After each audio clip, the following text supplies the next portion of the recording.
Let's read this question. So this question says, when a small lamp is held 1.5 meter above the surface of water in a tank, its image formed by reflection at the surface appears to coincide with the image of the bottom of the tank.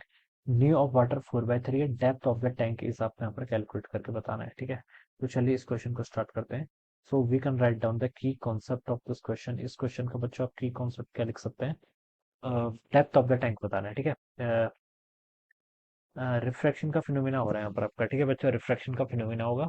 और apparent image लिख सकते हैं, क्या लिख सकते हैं? Apparent depth लिख लीजिए। चलिए क्या लिख लीजिए? Apparent depth will be the key concept of this question. ठीक है, ये इस क्वेश्चन का की कॉन्सेप्ट आप लिख लीजिए। ठीक है, तो जो रिफ्रैक्शन के कारण देखिए हमें चेंज इन पोजीशन दिखाई देगा। ठीक है, वही हमसे पूछा गया, चेंज इन पोजीशन। मान लीजिए देखिए क्या बोला गया, देखिए ऐसा आपके पास एक कंटेनर है, दिस इज अ कंटेनर। ठीक है, कंटेनर में आपका वाटर रखा हुआ है, मान लीजिए यहाँ तक आपकी वाटर की सरफेस है। ऑलराइट, क्या बोला गया? Small lamp is held 1.5 meter above the surface of the water.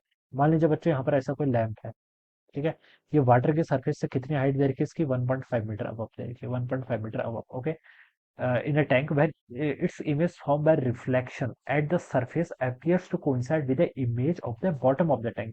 Reflection के कारण देखिए जो उसकी सरफेस पर इमेज बननी है वो किससे कोइंसाइड कर रही है? बॉटम से कोइंसाइड कर रही है। ठीक है, बॉटम से कोइंसाइड कर रही है। मान लीजिए बच्चों ये आपकी क्या है, ये आप बता सकते हैं बॉटम से कोइंसाइड कर रही है, तो आप बोल सकते हैं ये आपकी इसकी इमेज बननी है। ये क्या बननी है आपकी? This is the image. ठीक है, ये देखिए इसको ना डिस्टेंस ऑफ इमेज बोल दीजिए। ठीक है, यहाँ से मेजर कर रहा हूँ मैं from the surface of the water. ठीक है, ये मेरा पॉइंट है, इस पॉइंट से को मैं ऊपर की डिस्टेंस को मैं 1.5 मीटर है। इमेज इसकी देखिए बॉटम पर बननी है।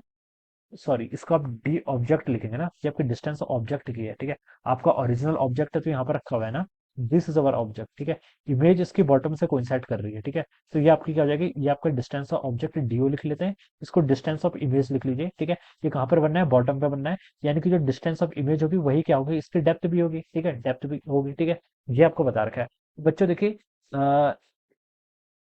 यहाँ पर देखिए बच्चों ये आपका ऑब्जेक्ट है, दिस इज अवर ऑब्जेक्ट। ठीक है, तो यहाँ से रे ऑफ लाइट आपकी जाएंगी। ठीक है, तो देखिए आपका अपेरेंट इमेज का फॉर्मूला क्या होता है? डिस्टेंस ऑफ इमेज होता है आपका always distance of object divided by new relative. New relative क्या है आपका?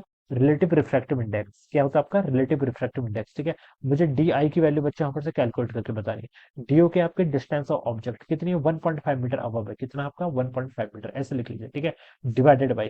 ठीक है, अब देखिए एन न्यू रिलेटिव का मतलब क्या होता है? रिलेटिव रिफ्रैक्टिव इंडेक्स का मतलब होता है जहां से आपकी रे ऑफ लाइट जा रही है, किस मीडियम से जा रही है? इस मीडियम से। ठीक है, ये मीडियम आपका एयर है। ठीक है, और इसके अंदर क्या है आपका? वाटर है। वाटर का रिफ्रैक्टिव इंडेक्स आपको देखिए कितना देर का है? 4/3 के इक्वल देर का है। ठीक है, तो जिस मीडियम से जाती है फ्रॉम, और जिस मीडियम पर जाती है उस मीडियम को क्या बोलते हैं? टू। तो इस मीडियम से जा रही है तो इसके लिए फ्रॉम, और इस मीडियम के लिए आपका टू। ठीक है, और न्यू रिलेटिव क्या होता है आपका? न्यू रिलेटिव होता है आपका न्यू फ्रॉम डिवाइडेड बाई आपका न्यू टू। ठीक है, ये आपका न्यू रिलेटिव होता है। और आपको यहाँ पर डी आई की वैल्यू बतानी है, तो डिस्टेंस ऑफ इमेज देखिए बच्चों कितनी होगी? 1.5 मीटर, तो ऐसे लिख लीजिए। डिवाइडेड बाई फ्रॉम, किस मीडियम से जा रही? एयर से, इसका रिफ्रैक्टिव इंडेक्स 1 के इक्वल है। डिवाइडेड बाई टू, जिस मीडियम में जा रही, किसमें? वाटर में, इसका रिफ्रैक्टिव इंडेक्स आपका 4/3 के इक्वल है। तो इसको देखिए हम सॉल्व करेंगे तो 1.5 ऐसा हो जाएगा, ये 4/3 आपका ऊपर आ जाएगा। यहाँ से इसको सॉल्व करेंगे तो 0.5 इंटू 0.5 इंटू 4 करेंगे तो 2 मीटर। तो आपकी इमेज की डिस्टेंस आपकी 2 मीटर के इक्वल होनी चाहिए। ठीक है, यानी कि जो उसकी डेप्थ होगी वो भी कितनी होगी फिर? 2 मीटर के। तो वही पूछा है, depth of the tank is 2 meter, यानी कि ए ऑप्शन क्या होगा इसका? राइट आंसर हो जाएगा। ऑलराइट, तो इस तरीके से बच्चों हम क्या करेंगे इस क्वेश्चन को solve. So I hope you are understood this concept. All the best and thank you so much.